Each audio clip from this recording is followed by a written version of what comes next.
Hola, buenas tardes. Hay una frase que incomoda, pero que explica gran parte del sistema penal estadounidense. La verdad no siempre importa, lo que importa es lo negociable. Hoy vamos a contar unas historias que quizá parezcan imposibles de creer, pero son historias reales que explican por qué miles de personas inocentes cada año se declaran culpables de delitos que nunca cometieron. Y lo hacen no porque confíen en la justicia, sino porque le temen. El episodio de hoy trata el mecanismo legal que sostiene al 95% de todas las condenas en Estados Unidos, el acuerdo de culpabilidad. En Estados Unidos, un acuerdo es un trato, un intercambio, un pacto silencioso entre el fiscal y el acusado. El Estado ofrece una reducción de cargos y, a cambio, el acusado acepta declararse culpable. El resultado: no hay juicio, no hay jurado, no hay deliberación pública. Solo hay un documento firmado y una sentencia. Esos documentos firmados son la esencia y objeto de este episodio. Los acuerdos de culpabilidad o el precio de la inocencia. Cómo el sistema obliga a administrar crímenes que nunca se cometieron. Soy Sara Pozos y este es su videopodcast La Voz del Silencio. Iniciamos.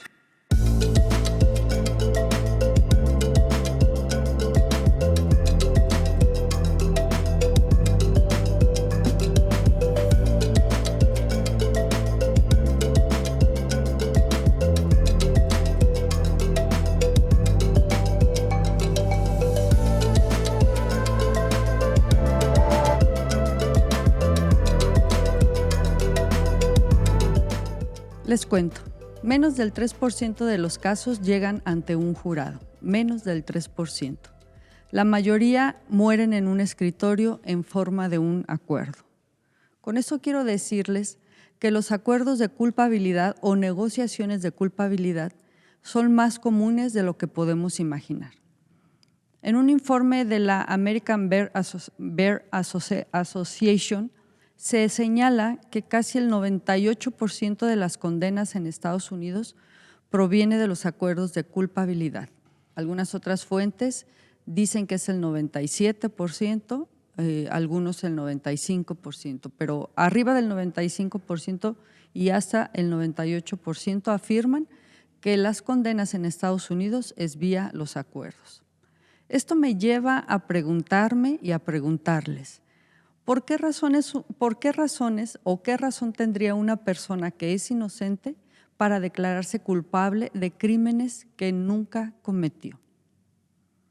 Me voy a detener a analizar con ustedes el caso, primero el contexto antes de los casos, el contexto en el que se crea esta cultura del acuerdo y después explicaré algunas de las razones por las cuales un inocente puede declararse culpable. El contexto. La televisión estadounidense ha llenado de imágenes el mundo contando historias de mujeres y hombres que trabajan duramente por un sistema o para un sistema de justicia cuasi perfecto, en donde los actores de estas historias son inmaculables, son perfectos, son justos, persiguen a los criminales, nunca se equivocan, etcétera, etcétera. Estas historias tienen un fin específico.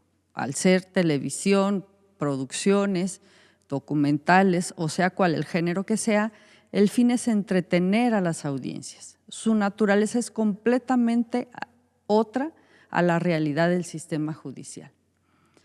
De la producción televisiva para las audiencias a la realidad hay un abismo de por medio. Cuando uno comienza a leer cientos de casos verídicos e historias en los cuales los policías manipulan evidencia o la inventan o la retienen sabiendo que puede ser motivo para exonerar a un acusado, entonces la realidad nos golpea duramente y nos despierta.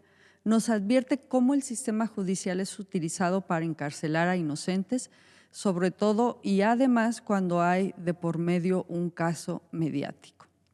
Con esto quiero decir que nuestra idea de justicia o nuestra idea de la justicia estadounidense es una idea basada en los programas de entretenimiento y que lamentablemente la realidad es completamente otra. ¿Por qué podemos afirmar lo anterior? Porque entendemos que la realidad es el miedo como motor. La presión que se ejerce contra el acusado en el que el panorama planteado resulta devastador, frente a la oportunidad de salir en menor tiempo, nos daría una primera explicación y una primera respuesta a nuestro planteamiento. Es importante notar que esa presión que se ejerce contra el acusado se acerca a lo que Naciones Unidas define como tortura. Toda la presión psicológica y las amenazas de hecho y de facto y de palabra son reales y están en el nivel o en el marco de lo que se entiende por tortura, según los criterios internacionales. Pero aquí está lo realmente inquietante. Este mecanismo de los acuerdos funciona incluso con personas inocentes. ¿Por qué alguien admitiría un delito que no cometió? Hay varias razones, pero todas ellas se pueden resumir en una sola palabra: miedo. Puede ser por miedo a una sentencia más larga si van a juicio, miedo al llamado trial penalty, es decir, la penalidad por atreverse a pelear. Si decido ir a juicio, entonces va a tener esa decisión, va a traer sus consecuencias. También por miedo a perder a sus hijos, su trabajo, su vida. La gran mayoría de las personas que son acusadas injustamente pierden absolutamente todo. Sus familias no los esperan, sus trabajos menos, sus seres queridos desaparecen en un instante. Miedo a que los expertos convertidos en jurado, los no expertos convertidos en jurado, no sean manipulados por las falsas pruebas ni los falsos testimonios. Una persona como tú o como yo es seleccionada para formar parte de un jurado y en sus manos está decidir si una persona es culpable o no. Y en nuestro tema de hoy, si una persona inocente puede ser culpable o puede ser encontrada culpable según los criterios de los no expertos convertidos en jurado. El miedo a seguir bajo presión mediática. El escándalo mediático es devastador en la imagen pública de las personas. Porque un fiscal puede llegar y decirte, si vas a juicio, podrías recibir 30 años. Si aceptas el acuerdo que te proponemos, te doy 3, te doy 5, te doy 7, te doy 20 años, pero no cadena perpetua o no el corredor de la muerte. Incluso una persona inocente entiende claramente ese lenguaje. Si me dan la oportunidad de salir en 3 años, arriesgarme a obtener 30, 50 o cadena perpetua, pues voy a aceptar el acuerdo propuesto por la Fiscalía. Y entonces aparece otra pregunta que quiero compartir con ustedes. ¿Qué precio tiene la inocencia cuando la libertad está en juego? Si además a lo anterior añadimos un trato, añadimos la desigualdad como un trato, es todavía más lamentable las consecuencias, porque la mayoría de los acusados dependen de defensores públicos que normalmente están saturados de trabajo y por lo tanto, como ya lo vimos en otros episodios, no van a encontrar quien los defienda de manera adecuada.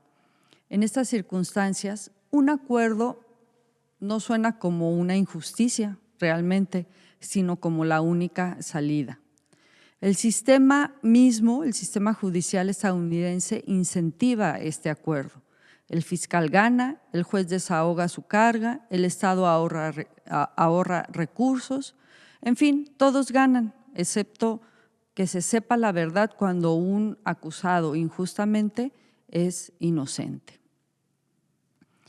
Necesariamente entonces tengo que preguntarles, ¿existen casos en los que algunas personas o alguna persona se haya declarado culpable y después se encontraron pruebas suficientes de su inocencia? Sí, sí existen casos y yo te los voy a contar. Pero antes de contártelos, debo decirte que la negociación de las declaraciones de culpabilidad se volvió común, esto de los acuerdos de culpabilidad se volvió común por primera vez en Estados Unidos allá por el siglo XIX, a mediados del siglo XIX. Años después, ya entrado el siglo XX, hacia 1967, nuevamente la Asociación Americana de Abogados estaba comenzando a adoptar esta práctica más común. Preferían no irse a juicio por las razones que ya expusimos y, sin embargo, ofrecer acuerdos de culpabilidad a los inculpados. A principio de la década de los 70, con el incremento de los casos penales, la salida más fácil fue optar por las opciones de culpabilidad, los acuerdos de culpabilidad, en una relación casi causal. A más casos, pues mayores acuerdos. Y eso permeó drásticamente todo el sistema estadounidense. Porque, como ustedes saben, no había suficientes recursos para atender el incremento de tantos casos y entonces la salida fue presionar a los inculpados para que aceptaran los acuerdos de culpabilidad. Entonces, esta práctica de la negociación de culpabilidad o los acuerdos de culpabilidad se convirtió en la práctica que no necesariamente busca la verdad, sino la negociación. No el inocente que es acusado y que acepta un acuerdo, pues él quiere que se sepa que es falso su culpabilidad y quiere que se sepa su verdad, y la verdad es su inocencia. Pero a la justicia no le interesa esa verdad, a la justicia le interesa la negociación.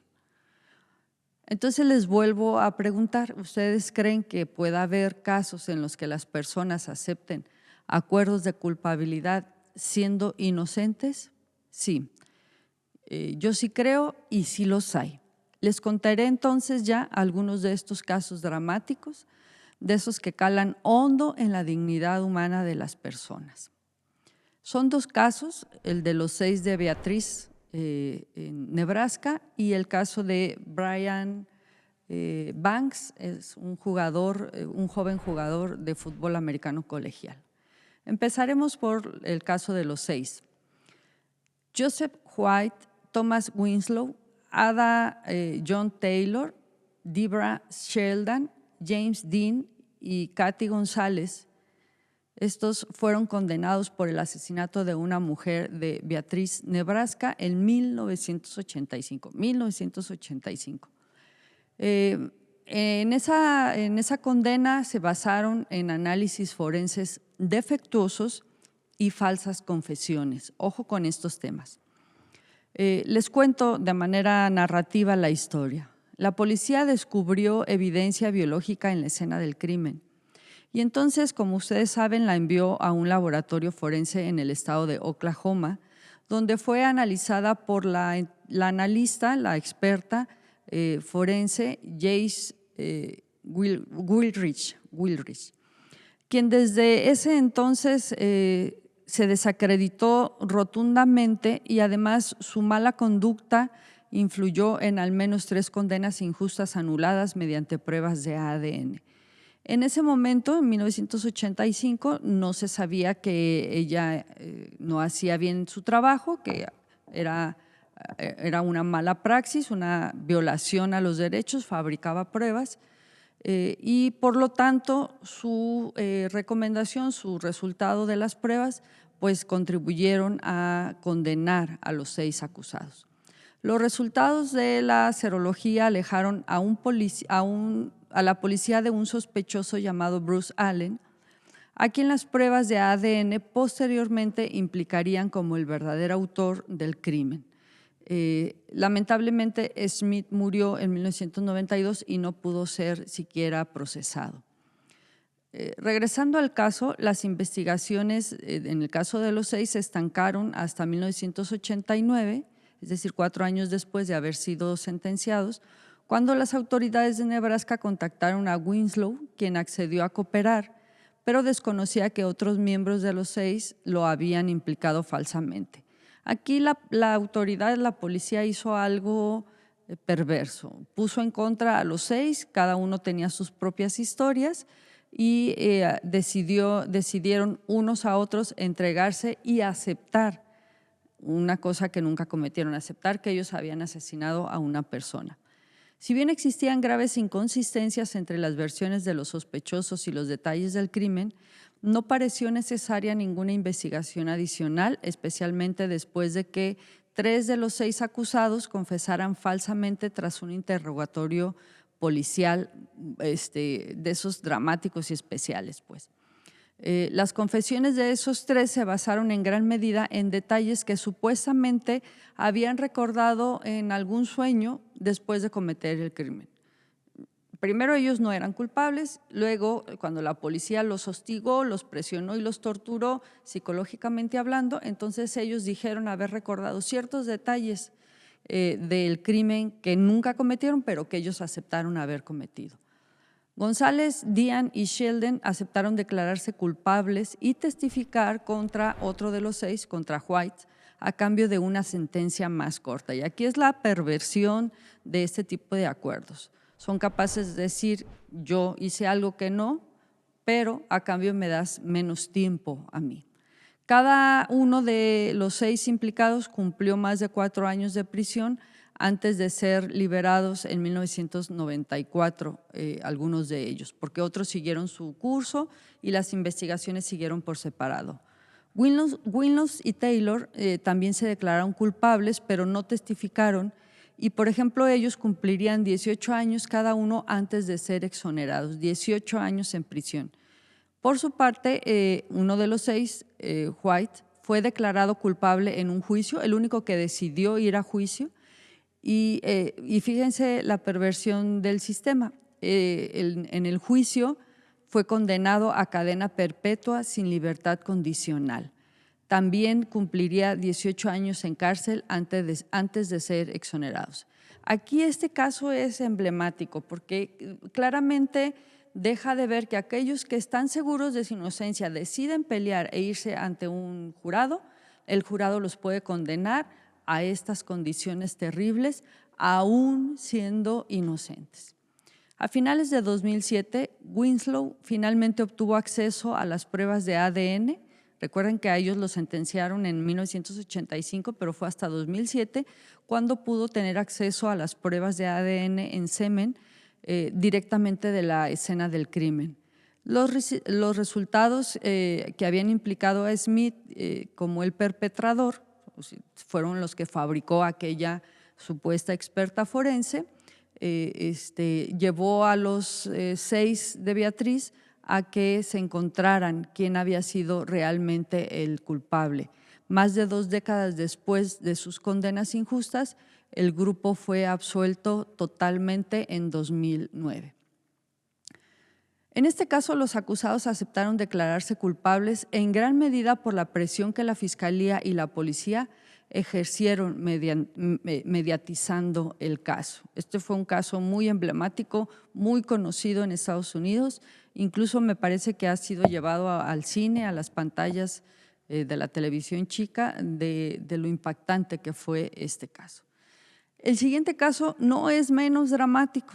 Es igual de terrible, es el caso de Brian Banks, un joven promesa de fútbol que se declaró culpable siendo inocente. En el mundo de la justicia penal, hay casos en los que el sistema falla y vidas inocentes se ven gravemente afectadas. Un caso tan desgarrador es el de Brian Banks, un joven que fue injustamente condenado. Banks era un atleta de preparatoria, un joven de esos talentos que todos los cazatalentos buscan para llevárselos a sus equipos en la liga profesional de la NFL. Brian fue acusado falsamente de violación por una compañera suya de escuela. Los motivos por los cuales la chica mintió sobre este caso son un misterio, nadie ha podido saber qué fue lo que pasó ahí. Pero el daño de la mentira implicó la destrucción de la carrera y la vida del joven atleta.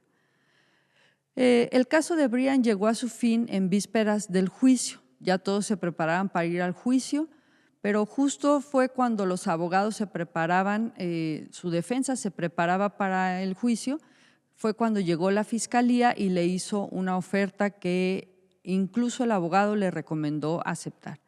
La oferta consistía en declararse culpable de un solo cargo de violación y dejar la sentencia en manos del juez o ir a juicio y arriesgarse a perder y enfrentar una condena de 41 años a cadena perpetua, que era lo que la fiscalía estaba poniendo delante de sí para que Brian tomara una decisión.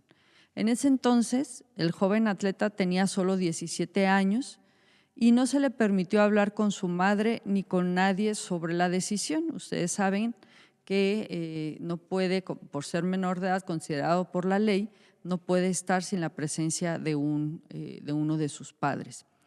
Cuando la fiscalía le hizo la propuesta al joven, le puso sobre la mesa el acuerdo de culpabilidad, Brian solo tuvo 10 minutos para reflexionar y tomar una decisión. A pesar de mantener su inocencia, su abogado le sugirió que aceptara el trato y así lo hizo. El sistema legal cuyo objetivo era garantizar la injusticia le falló a Brian, quien se enfrentaba a una pena de prisión por un delito que no cometió. La ausencia de pruebas concretas y la dependencia de los testimonios jugaron un papel importante en este error judicial. No había un solo testimonio más que la palabra de la chica. Era lo único. La palabra de la chica aseguraba que había sido violada. Sin mayor pruebas de ningún tipo, eso fue lo que llevó a la cárcel y llevó a Brian a aceptar el acuerdo de culpabilidad. Hacia 2007, cuando había podido salir bajo fianza, tuvo un acercamiento con la víctima o supuesta víctima que lo había acusado. Ella lo buscó por redes sociales y luego admitió que había mentido para convertirse en testimonio directo y en prueba directa de un crimen, de un caso que nunca debió de haberse llevado a estos términos y a esta situación.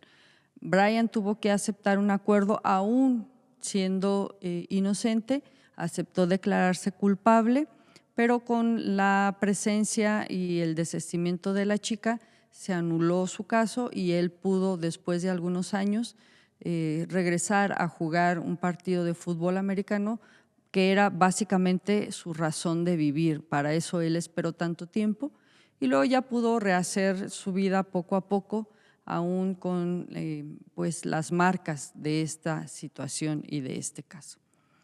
Seguramente usted conoce otras historias así de dramáticas, así de dolorosas, así de tristes. Historias en las cuales el sistema fabricó culpables violentando todos, absolutamente todos los derechos de los acusados.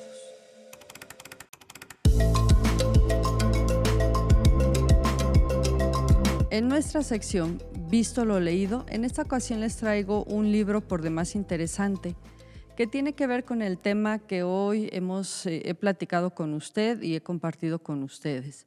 El libro se llama, en una traducción no oficial que yo hago, Castigo sin juicio.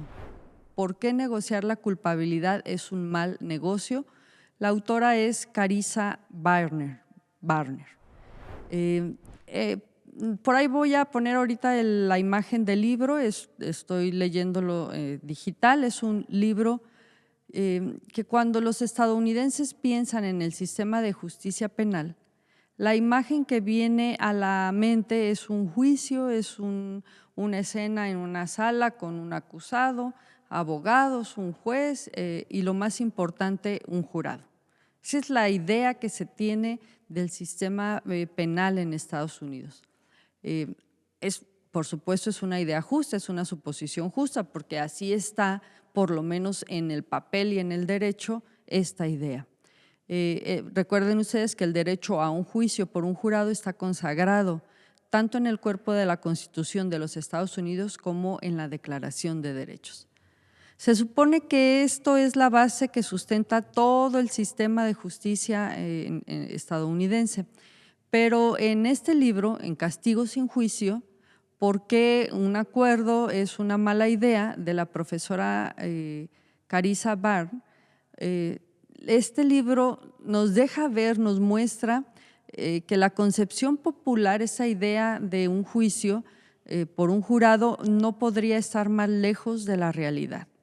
Es decir, ese derecho constitucional más bien ha desaparecido de hecho en la práctica, en la vida diaria, porque la gran mayoría de los casos, como ya mencionamos, se cierran a través de la negociación de acuerdos de culpabilidad, que también, como ya lo dije, comenzó hace unas 5 décadas a convertirse en una práctica normal allá por los años 70 del siglo pasado, cuando también fue afirmado como constitucional por la Corte Suprema en Estados Unidos.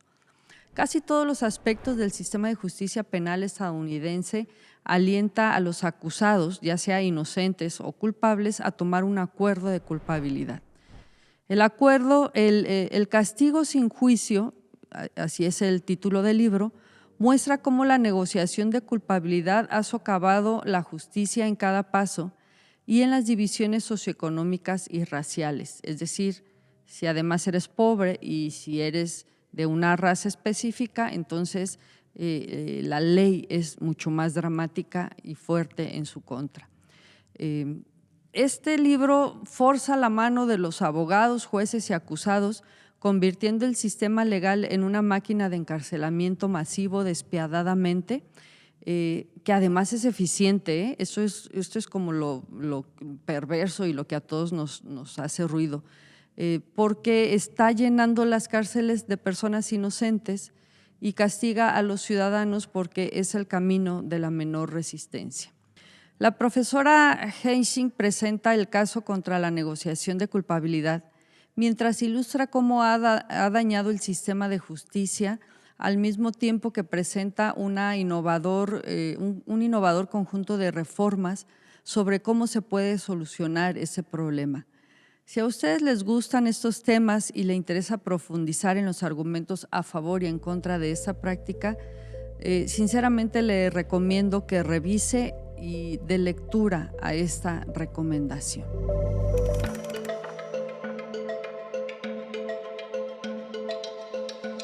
Al final de este episodio hay una verdad que no podemos ignorar.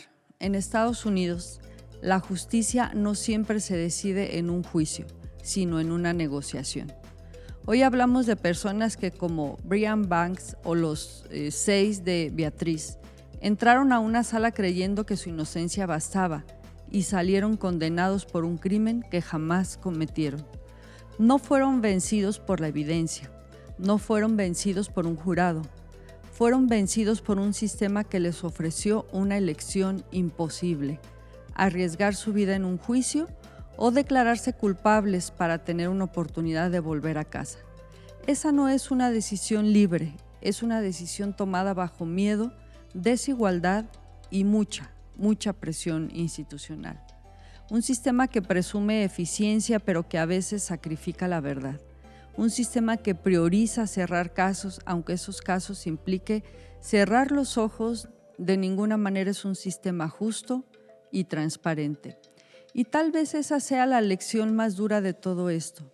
Si un inocente puede ser obligado a admitir una mentira, entonces cualquiera puede serlo. Por eso, hablar de estos acuerdos no es hablar de tecnicismos legales, es hablar de vidas que se rompen, de familias que cargan con una condena que nunca debió de existir. Es hablar de un país que presume justicia, pero donde el 95% de los casos jamás se discute en un tribunal. Frente a eso, solo nos queda una responsabilidad: no normalizar lo inaceptable, no aceptar que la verdad se negocia, no olvidar que la justicia debe ser un derecho, no un trato. Porque mientras haya personas que se declaran culpables siendo inocentes, el sistema no está administrando justicia, está fabricando culpables. Y esa es una conversación que debemos seguir teniendo hasta que ningún inocente vuelva a firmar su propia condena. Soy Sara Pozos y esta es La Voz del Silencio.